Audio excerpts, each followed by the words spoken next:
busy. I got one house sold yesterday. I only have 2 for sale, but I got 1 sold. The one I just bought 2 weeks ago, I just finished it. We just painted the garage floors. Couldn't find the sprinkler valve. The sprinklers I'm going to have to write off. I'm just going to disclose that they don't work. I'm not going to screw with them unless we get lucky. But anyways, so today we're going to talk about real estate, why it's so easy to win and to lose. You know, the worst thing in the world you can do is be unprepared.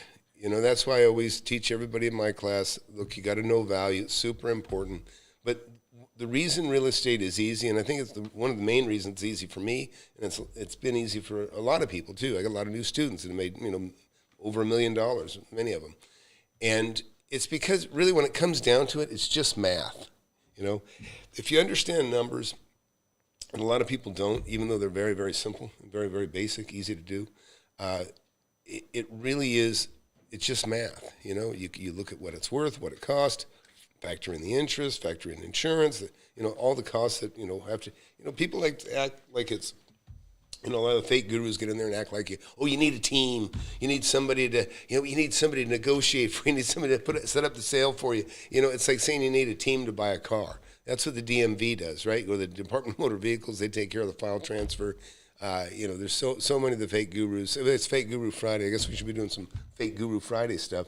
But, you know, the thing is it really is much, much more simple than you think.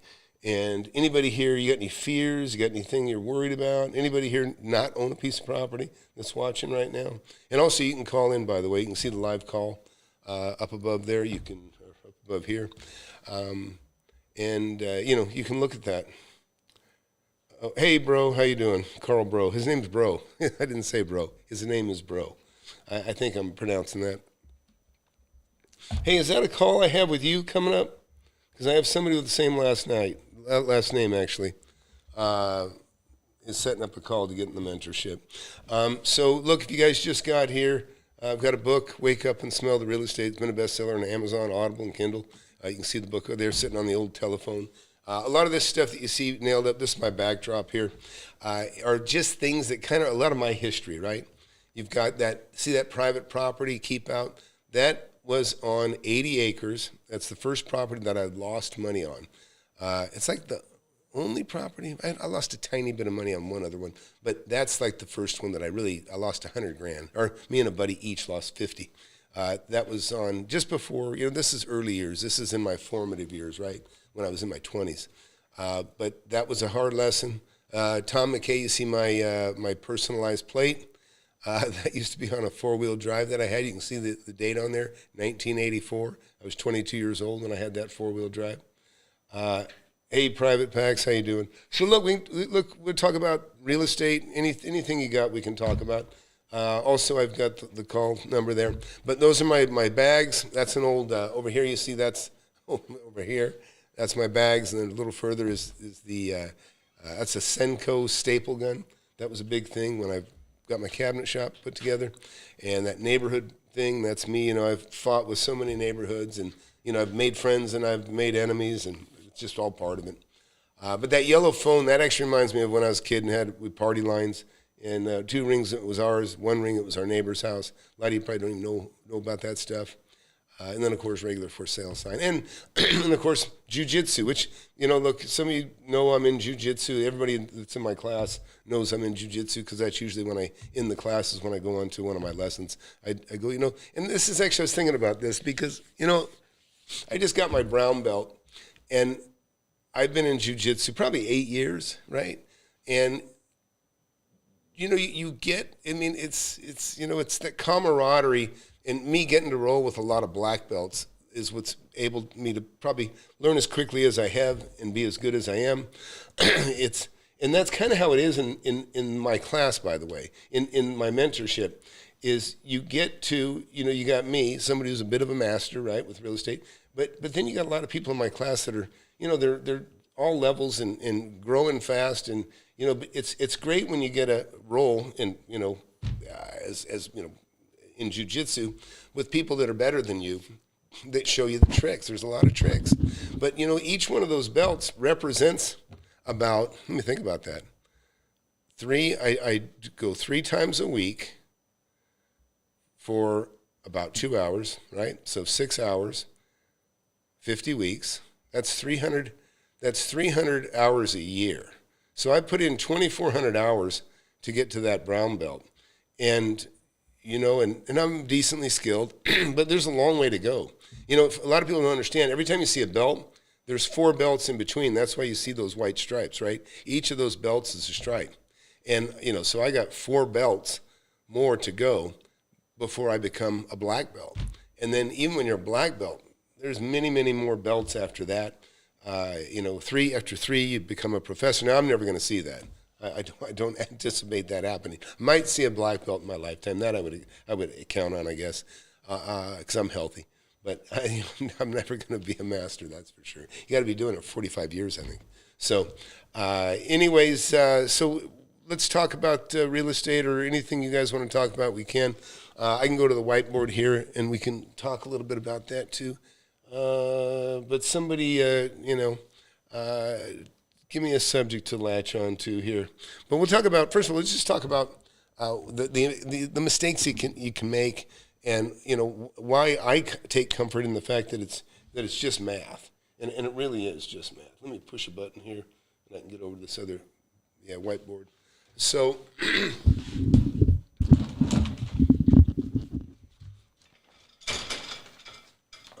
So let's talk about this.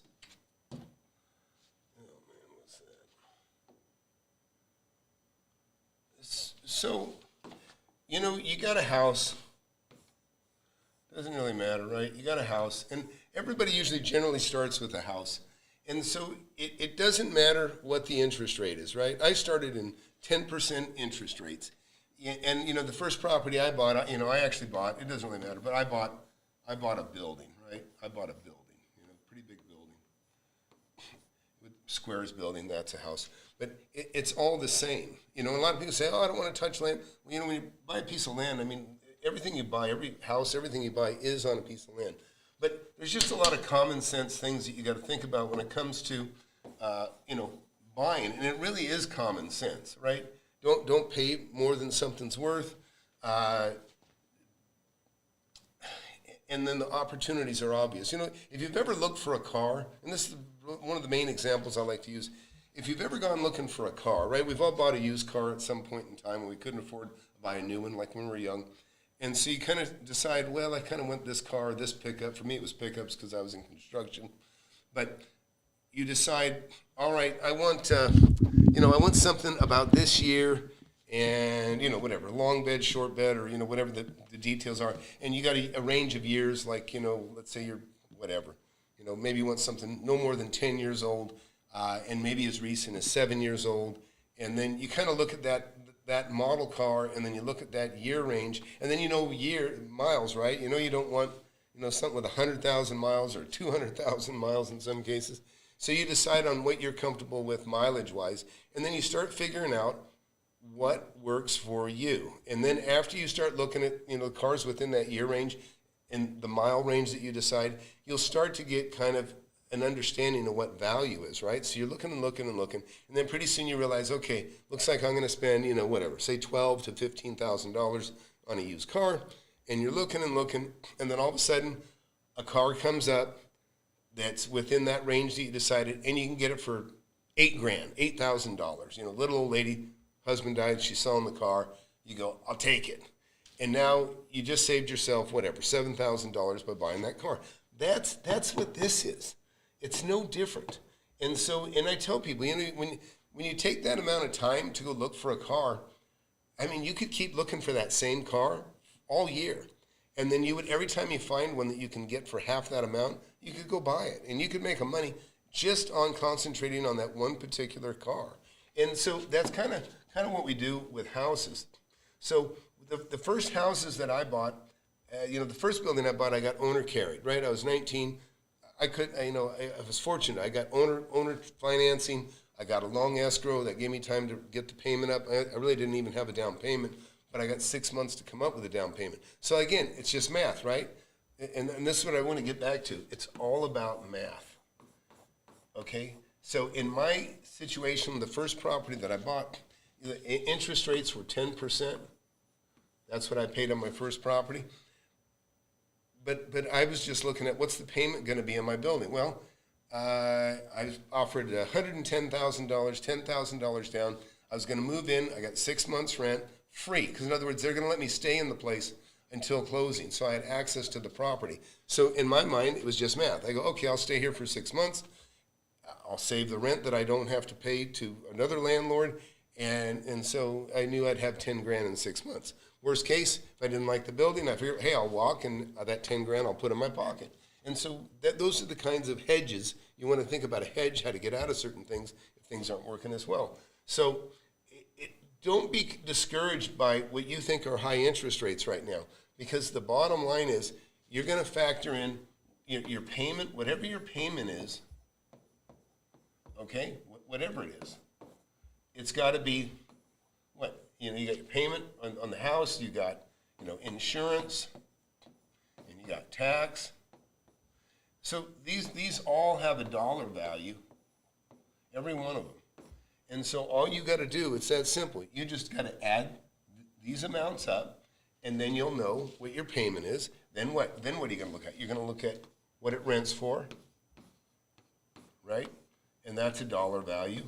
And so it's really that simple. You just got to, you just have to, just have all these line items, and it's not that many. Believe me, if you're building a home, and believe me, I've built homes, I've built buildings, I've done some things that require a lot of number crunching. This is like the simplest of all.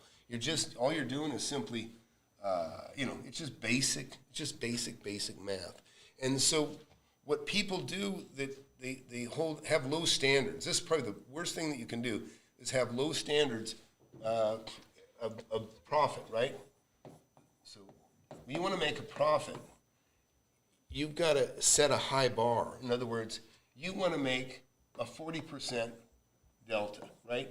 So in other words, if you're going to buy something for 100 grand, okay, let's just say it's 100K worth, okay, you're not going to pay more than, max $60,000, 60K, right? So that you can make 40. That's, what are you doing, sir? I need that, see. That 40K, is that better? Yeah. Okay, gotcha. Anyways, so really, again, it's just math. Just number one, it's just math. And the things that people get into trouble with is when they just don't do the math. You just got to do the math. It's super simple. Or they think that getting a 10% off, which is a joke, right? That's a joke, right? 20% off. Again, that's no good, because what you're going to go through to borrow money and that sort of thing, if you're going to flip it, you're never going to make any money. You got to have about 40% off on average. As the numbers get a little bigger, you can deal with 30% discount and stuff like that. But under 100 grand, you really, I usually get more than 50% off. So just keep that in mind, and I'm going to get back to the desk here.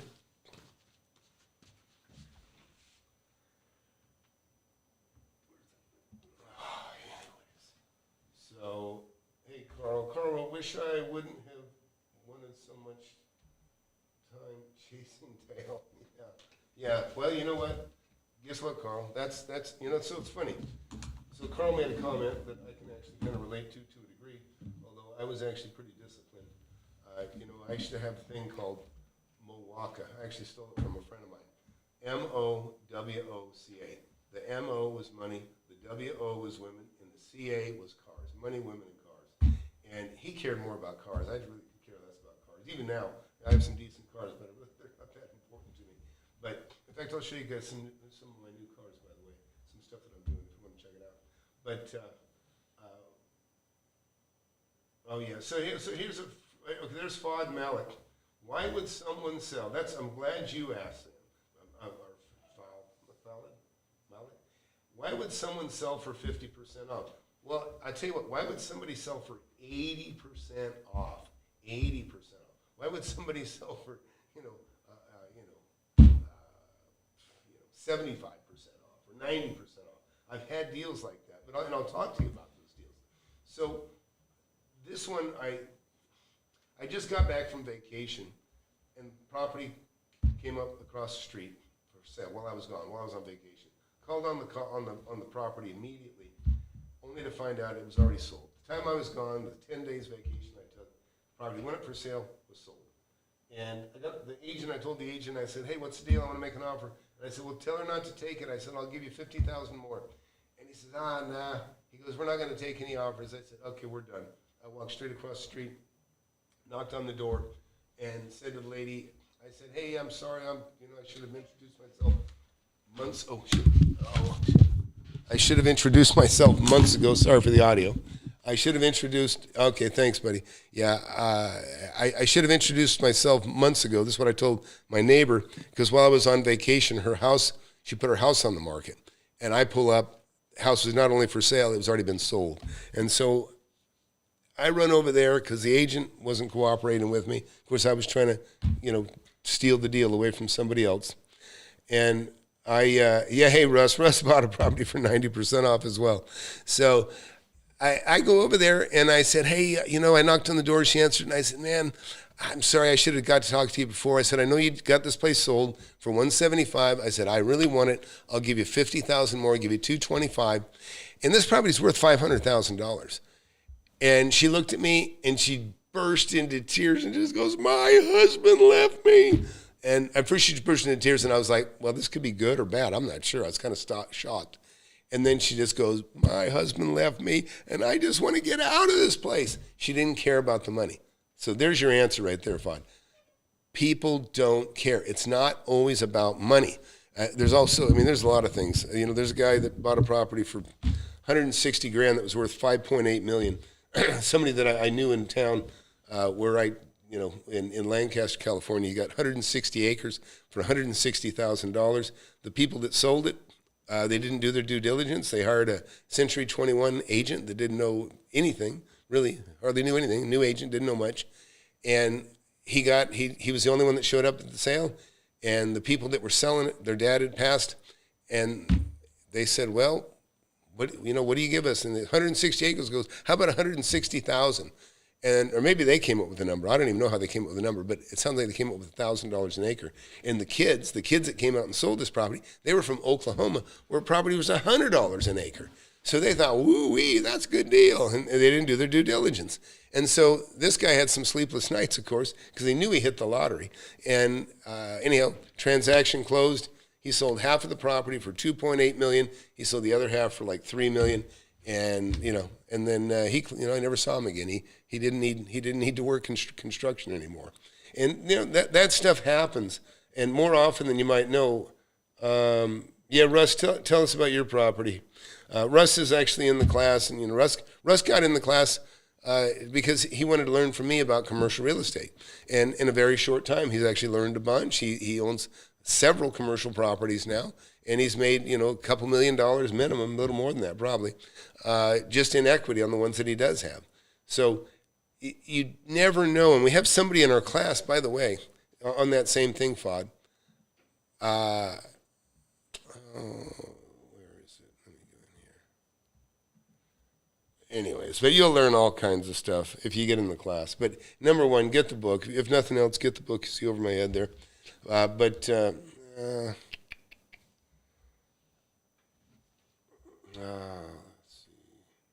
Backdrop. All right. Got too many boards going. Yeah. So look at all of these people that are in my mentorship. Every one of them have made hundreds of thousands. Some of them have even made multi-millions now. And, it really doesn't take that long. It's just, it's just having guidance and knowing what to look for, right? You just got to know the fundamentals. Russ wrote, I bought 12,000 square feet for $80K, worth $1 million. Which property was that, Russ? Was that what kind was that exactly? Are we talking about, I know what we're talking about. We're talking about the ground lease. Yeah. Yeah, absolutely. Yeah. So, but these are the things like Jerry here. Look at this beautiful building behind him, and I love this story. Since getting in contact with you and your mentorship, I've done probably 10 to 12 flips and just rolled those revenues ahead. We're doing 4 of them as we speak, and again, those revenues will be rolled right into another commercial deal. I'm bird dogging. I'm looking at it very, very aggressively right now. Right. So Jerry is a fantastic guy. Let me see if I can get to something else in here. And this building he bought, you see behind him right there, that is 19,000 square feet, plus another 5,000 square feet, this building, and then there's another 2,000 or 3,000 square foot building that's not in the picture that he's looking at, that's right in front of him.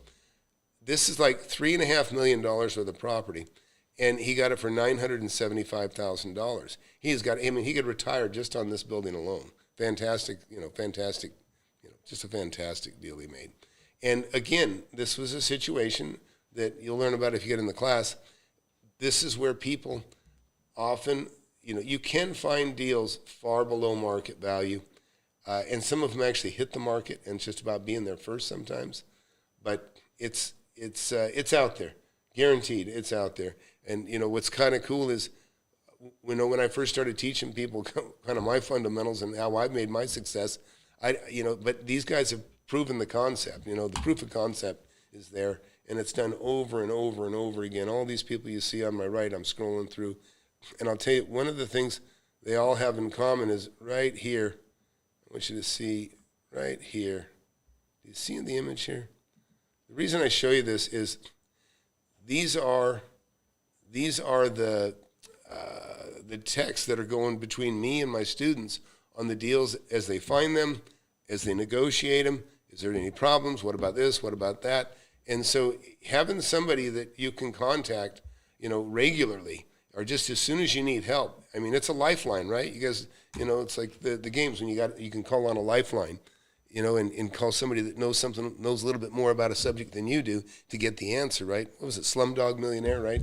And having that ability to call somebody that's been there, done that can help you through it is just pure power. And it's, and I have that benefit. Oh, all right. And I have an appointment that I have to get to. Why don't you confirm it with that guy real quick? Just call him. And that'll be great. So look, what else? Anybody got any other questions or thoughts, or but really I want to go back to the board there, because the board is what's really most important on this board right there. It's just math. It's so, what I mean, if you've got to, if you just understand numbers, and numbers are so simple. One of the reasons I did well as a cabinet maker is a lot of cabinet makers, they didn't trust their numbers, right? That's the worst thing in the world. You never want to be a cabinet maker, somebody that deals with dimensions, and not trust your numbers and trust your math. And so, because you're drawing plans, I would build cabinets far before the house was ready for cabinets, and then the cabinets would sit in piles of wood, and then we would assemble them and put them together just before construction. So I could have all the parts to build a set of cabinets completely stockpiled. The doors are expensive, thousands of dollars. Yeah, we can do that call in 5 minutes, son. Yeah. Anyways, any question on the math or any of this stuff? Fuad, I've talked to you personally before. I know you've signed up for mentorship, but you're not in the mentorship, and you should be, but anyways, so that's it. As I know, I always show. These are the properties that surround me now.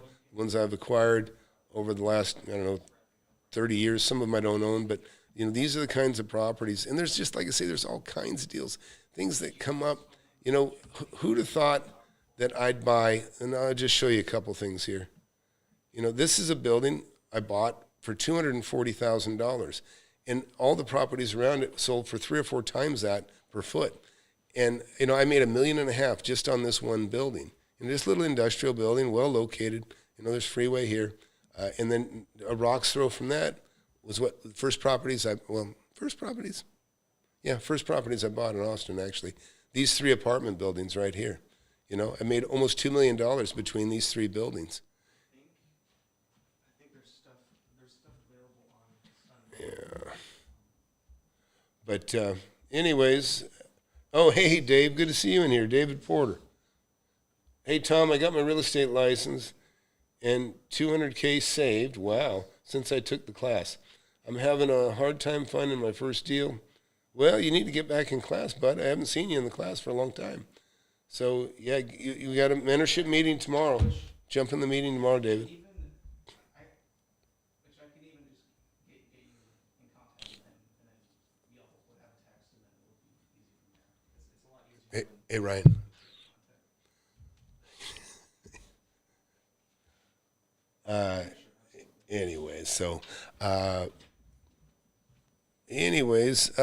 So hey, you know what, David? I'm glad to hear that. That's great news. And look, it's Friday. We got a caller. Let me take this call. Caller, I'm taking your call. Tom, how's it going? Hey, Tom, how's it Hey, going? caller, can you hear me? Yes, I can hear you. Very good. What's your question, or what do you got going? Hello? You know, I've been watching you since your mentorship was, I think, $200. Nah, it's never been 200. And at that time, It's never been 200. no, maybe. Yeah. When I first opened up the mentorship, it was a test because I didn't really want to do it. Everybody was asking, but I did it for 600, and it's since grown. Okay, all right, that makes sense. Yeah. And everybody keeps telling me. I mean, there's people come back and say, I remember when it was that. I remember when it was 1,000, 3,000, 5,000, 6,000. You know, and it's like, yeah, well, it's not getting cheaper, and it's getting bigger, and it's more comprehensive. It's really pretty amazing. And the results are, you know, you compare the results of my mentorship to anything out there. Nobody has the success we have. So what? I believe it. What else you got? How old are you? 38. And do you own any property now? Yeah, I own 5 properties. Oh, that's pretty good. And what are they? They're all single-family homes. Yeah. Okay. And so, Yeah. and what is the value, do you think? What is your value on those 5 homes? And what is your equity, do you think? I would say, well, let's not count my personal home, right? Okay. So 4 homes. Yeah. So 4 homes, I would say that I probably, one home I owe like $450 on, and it's worth, I would say, maybe $700. That's a rental? So $350 there. That's an Yeah. Yeah. Yeah, that's a rental property. And how does that I pencil? cash flow about $1,500 a month. Right.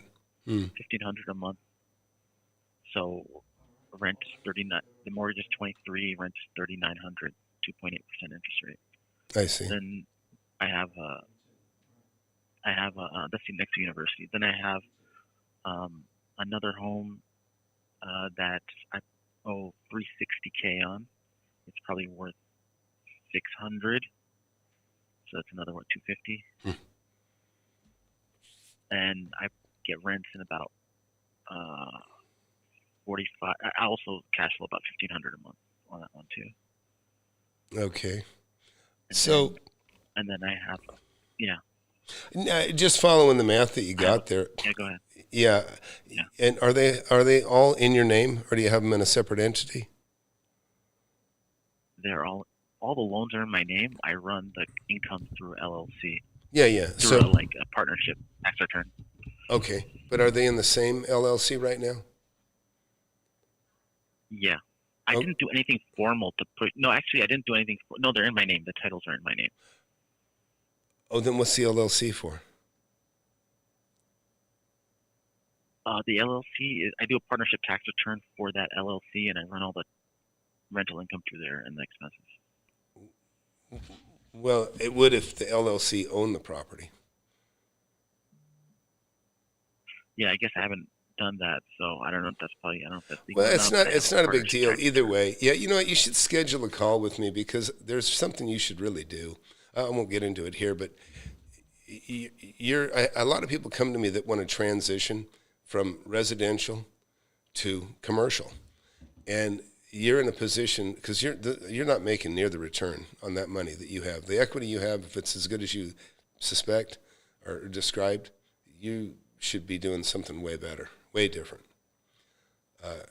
And the other two, just roughly how much equity between the two? Another 400 grand or 500,000 maybe? Between the two, oh, that one is a good one. That one is probably like at least like another 350, and then another 100. So Okay, so 450. So So you got 950. almost $1 million equity, or right at $1 million. I Yeah. mean, you're not making near what you could make because you could take those. So I'm making like 4,500, 5,000. Yeah, 4,500, between 4,500 and 5,000 a month. Okay, so you're getting about a 6% return, right? Roughly. Yeah. And that's a little bit of work to get 6%. But you could roll that into like a commercial or industrial asset. You know, let me just say real quick, the beauty of industrial property, commercial property, and you're right at a good transitioning stage right now where you're at. It's perfect actually. And I got a lot of guys in my class that's what they've done at this point. And maybe I'll go to the whiteboard here again real quick just to talk about this with you.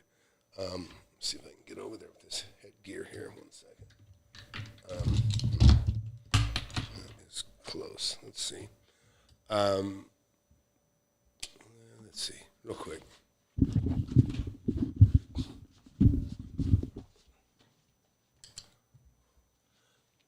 So you've got 45, 50,000, or maybe 60,000 a month coming in, or a year, I should say, on those houses that you've got.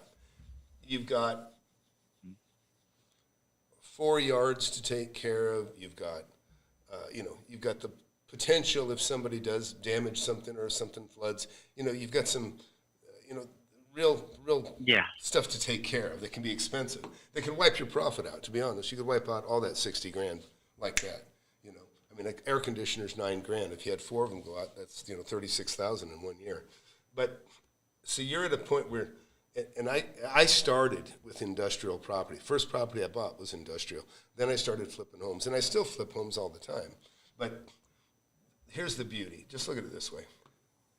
Let's just say this is a building that's 1.6 million. Okay, and it sounds like your properties are worth, what, 2 million, maybe $2 million total value, roughly. We can make that 2. It doesn't matter. Yeah, 7, 6, 2, and Yeah. So just say 2 million. And then you've got right now 4 houses. Whatever, 4 houses. That's a lot of houses. Let me scoot this over a little bit. So here's the deal. In a $2 million building, you might, let's just say you have four deals. You've got 4 bathrooms. You got no carpet. You've got nothing to take care of, nothing to worry about. You're delivering what we call a white box. This is a top view of the building, by the way. So a white box is simply a clean white shell, right? That's what you deliver, a clean white shell. The guy that comes in, he pays for all that stuff. He's going to put tile or carpet or whatever he puts on the floor, maybe nothing, maybe it's an industrial building. But in these 4 houses, you've probably got, I mean, the houses you're talking, you probably got some three bathrooms in some of those places, right? yeah. Okay, so let's just say you have 3 in one and 2 in the other.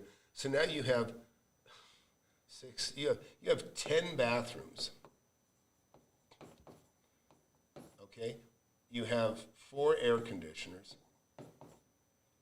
And by the way, air conditioners, you pass the air conditioners on an industrial commercial building, you roll that into, they're responsible for the for the maintenance of the thing, and you can make it where they're responsible for replacing the whole unit, or that you split the cost of the unit. So you're not going to have near the utilities with this industrial property that you will have with the residential properties. Now, residential properties are great, and I've bought, many property. I bought 4 in the last 6 months, and probably about 20 in the last 18 months. But these are great for cash. Like, in other words, every time I buy a house, I make at least $100,000. In other words, I put out $250,000 to $300,000. I'm going to make $100,000 to $150,000 a house. So these are always great for flipping. But when you got 4 like that, you can sell these 4 together and defer all the profit of these 4 into this. And the difference is, if you buy it right, you'll be making, instead of $1,500 a month, you'll be making on each of those houses, or just say a total is $5,000 a month, like you're saying. You probably make closer to, if you buy it right, you might have $12,000 a month net, $12K. And so Double. you got what you wanted out of this. See, the problem is these are very, for $2 million, and you're only making, $60,000 a year. I mean, you got some principal and, some principal also being paid out. I realize paying down your mortgage. But the bottom line is you're only making on average about a 3% return on your investment, which is very, very low. So you just need to get the equity out of this, put it into something like this, and then you'll really be rolling, $144,000 a year, maybe even more. So just something to consider.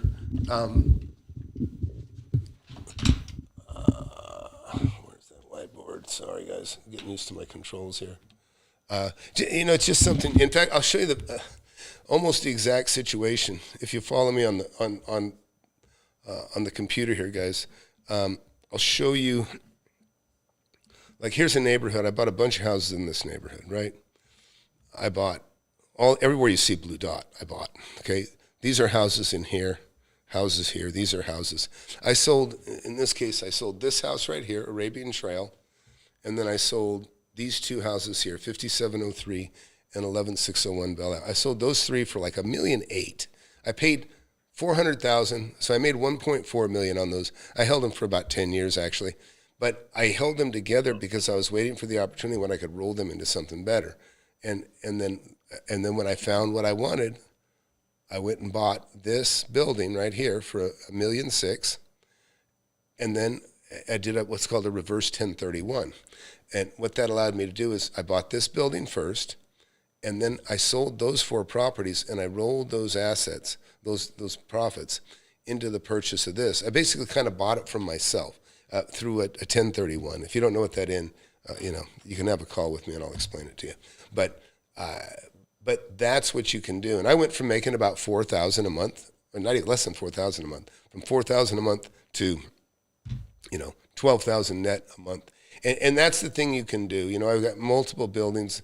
These are houses. These are all houses. I bought 22 houses just in that one neighborhood there alone. And but this is what you need to know, and you won't know until you talk to somebody that's done it. And like, say you're 38 years old, so the candle's burning. You really want to get informed as quick as you can. You really, really do. I can tell you, I took a piece of land that I bought for $200,000, sold it for $2.8 million, and I bought this building here, and I got a steal. I bought this property for $2.1 million, and this property sold for $4.2 million 6 months after I bought this one. They're sister properties. They're the exact same square footage. And so, in other words, I made $1 million easily, but, some would argue, in fact, the tax assessor does argue that I made $2 million. And then I also bought this building too. But that $2.8 million, I bought that building and this one here. And this one I paid $1.05 million for. Somebody offered me $1.7 million right after I bought it. But like I say, so I made by turning the property and by waiting for the right thing to go after when the opportunity came, I bought one property, $2 million under market, and then I bought another property, $700,000. So I made $2,700,000 the day that I made that purchase. And then of course you can imagine the income is far substantial, and this started with a $200,000 investment. And now, I mean, I make, between these properties, I mean, I probably get $600,000 a year, something like that. And that's off a $200,000 investment over a period of about, I don't know, 18 years, something like that. And that's the power. I mean, that's the power. And this is why I say real estate is easy to win, and it is easy to win. It's math. But it's easy to lose because you can if you buy the wrong thing, look, you guys know I'm pretty critical of Pace Morby, easy, I say easy come, easy go. He says, whatever, what does it say? Equity comes, equity goes, but the cash flow is slow. Stupid, foolish statement, means nothing, but it does give hope to stupid, gullible people that, I can make money with nothing. And, it's just pathetic.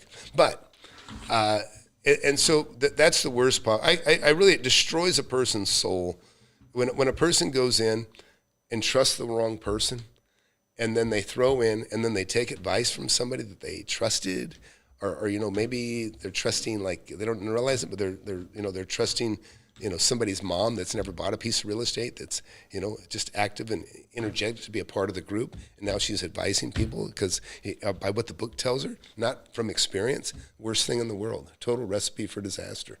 So anyways, but it does, when it comes down to it, destroys their soul. No, I mean, just think about it. And that's why I'm so sensitive to young people. I hate seeing young people being misled, or some people actually think they know what they're doing, and they'll lead a bunch, and people, they sound so confident, people jump in with them, and then they just march off a cliff with that person. That happens too. And that's somewhat innocent, but it's kind of the same thing. I remember a kid telling me, if I just had $400,000, I could make so much money. I go, really? I go, well, what experience do you have investing $400,000? He was like, none, zero. It's just theoretical profits and theoretical success. And that's the thing. Like I say, when I see a Pace Morby, he heavy exaggerator. He tells many stories inconsistently, and that stuff makes you wonder why. I mean, I remember the money on almost every deal I've ever made. I can tell you just about everything here. I can just tell you right here. I paid $1,050,000 for that. I paid $1,050,000 for that. I paid $2.1 million and $50,000 for that. I'm down here. I think I paid $1,025,000 for that actually. Down here, I paid $720,000. I paid $121,000. I paid $105,000. I paid $1.2 million. I paid $750,000. I paid $200,000 for that. And then I can go back and tell you, I sold that for $560,000. These I still own. They're worth tons more than I paid for them. $129,000, $129,000, $129,000, $220,000,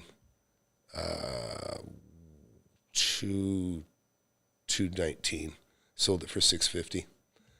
I'm just saying, I remember almost every detail of every property I've ever bought, because here's the deal, and you'll learn this if you get in my class. By the way, hit that subscribe button. I'm always late to tell people, hit that subscribe button, hit that like button. Number one, hit that subscribe button.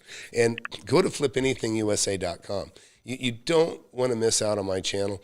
Very easy. You can have a conversation with me. Just go, you can hit apply for mentorship, or go to the success page.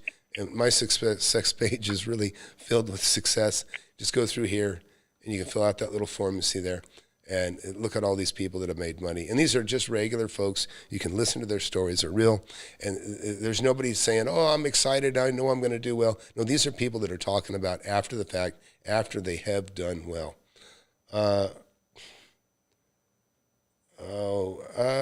Rob asked a question here. I mean, there's a lot of, too much. Need more information, Rob. He's talking about any advice on financing an ADU. I mean, it just depends on what you own on the property, right? What else? Anyways, so hey, I'm gonna call it quits here. And what was your name, sir? Fahad Malik. Oh, FOD. Oh, this is FOD. FOD. I think we've talked before. Yeah, you know me. Yeah. We talked 3-4 times. Yeah. All right. Well, quit kicking the tires, man. How much cash do you have in the bank? I told 20 grand. That's why this will represent like 25% of mine. That's in the end. Basically, this is what I'm scared of, Tom. I'm scared I'm gonna mess it up. I'm comfortable right now. I'm making a certain amount of money. I'm scared I'm not as smart as you. Well, I'll tell you what, FOD. No, up. listen. I'm just telling you right now.